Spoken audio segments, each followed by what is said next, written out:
In a significant political development, CPIM State Secretary and leader of the opposition, Jitendra Chaudhary, addressed a press conference today at the Dasharath Dev Memorial Bhavan. Following a meeting of the CPIM State Secretariat, Chaudhary touched upon several critical issues, ranging from the High Court's landmark verdict on fixed pay for employees to the rebranding of MGNREGA and the state's law and order situation. In a rare move, Jitendra Chaudhary welcomed the Tripura High Court's recent judgment against the fixed pay policy, a system ironically introduced during the previous left-from regime. Chaudhary admitted that the decision to hire employees on a fixed salary for 5 years was taken by the left-front government due to severe financial constraints at that time. He pointed out that although the ruling BJP had promised to scrap the fixed pay system before coming to power, they continued the policy for years. Listen to what Jitendra Chaudhary has said. যে মাননীয় মুখ্যমন্ত্রী যা বলেননি তিনি তার থেকেও 3 গুণ লিখে দিয়েছেন। জানি না টেলিফোনে আবার তাকে সব বলেছেন কিনা। যাই হোক, আমি নাম বলছি না, এটা মিডিয়ার স্বাধীনতা, বলতেই পারেন। তিনি কি বলেছেন? মাননীয় বিরোধী দল নেতা তিনি গোয়েবলসের মতো নতুন নতুন তথ্য দিচ্ছেন। আরে আমি তো কোনো তথ্য দিইনি। মাননীয় মুখ্যমন্ত্রীকে বলেছি আপনি যাদের তৈরি করা প্রতিবেদন পড়ছেন আগে ভালো করে চোখ বুলিয়ে নিন, ভালো করে ইতিহাসটা জেনে নিন। আপনি তো মুখ্যমন্ত্রী, ওই দলের নেতারা আবুল তাবুল বহু কিছু বলে। ভারতের স্বাধীনতা ওই 2005 সালে হয়েছে, সংবিধান রচনা হয়েছে এই 2014 সালে, এরকম অনেক কিছু বলে। এটা তাদের অধিকার, যা কিছু বলতে পারে, কিন্তু আপনি একটা সংবিধানের পদে আছেন, আপনার মুখ দিয়ে অসত্য কথা বলানো বা আপনি বলেন, এটা তো মুখ্যমন্ত্রীর যে আসনের তার গরিমা, তার মর্যাদাহানি হয়। এতে রাজ্যবাসী হিসাবে এটা আমাদেরও অপমান, আমাদেরও খারাপ লাগে। কাজে আমি নতুন তথ্য দিইনি, আপনার তথ্যকে আমি বলছি ভুল তথ্য দেবেন না। তারপরে বলছেন যে তিনি যে সত্য কথা বললে বিরোধীদের গাত্রদাহ না কি জানি, মানে ইংরেজি শব্দ বললে ইচিং, চুলকানি হয়। আরে তিনি তো জানি ডেন্টিস্ট, দাঁতের ডাক্তার। চুলকানি যারা জানেন তারা তো হলো ডার্মাটোলজিস্ট, কিন্তু ডার্মাটোলজিস্ট না, কিন্তু ডেন্টালিস্ট, ডেন্টিস্ট।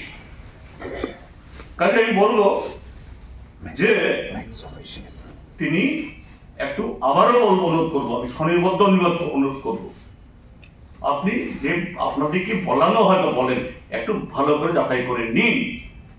তিনি বলছেন যে বিরোধীরা এখন কি করবে, আর নাকি সাংবাদিক সম্মেলনই নাকি এখন আমাদের কাছে একমাত্র হাতিয়ার। কারণ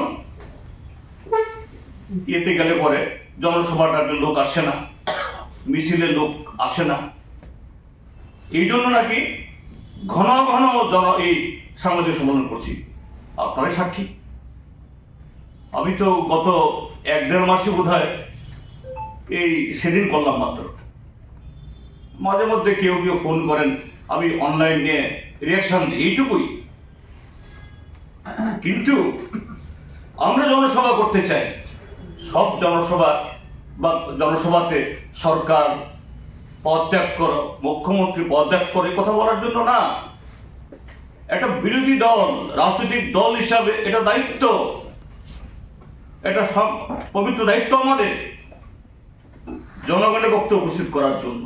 আপনি বলছেন ত্রিপুরা রাজ্যের মধ্যে অবাধ গণতন্ত্র, এই গণতন্ত্রে আপনি মুখ্যমন্ত্রী, আপনাকে ওই ইয়েতে মান্দায়, কুমলুং, কাবরদি, ওইদিকে হেজামারা মিটিং করতে আপনার পৌঁছানোর আগে 12 ঘন্টা আগে সেখানে আপনার 1 ব্যাটালিয়ন টিএসআর,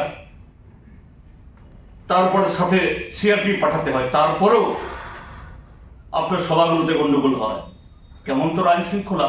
আর বিরোধী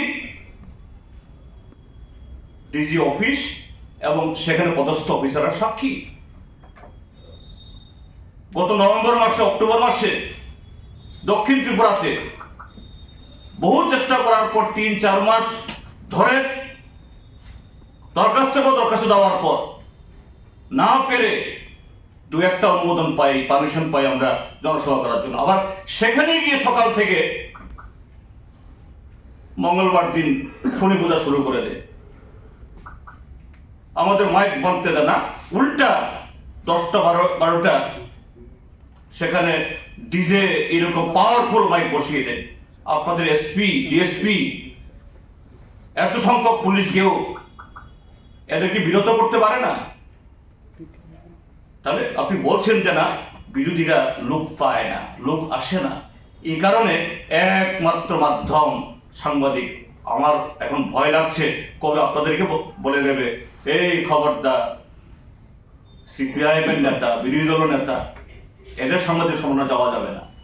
এরকম পরিবেশ হয় কি না, এবং খুবই আমার মনে হচ্ছে বোধহয় এরকম পরিস্থিতি বোধহয় এগিয়ে আসছে।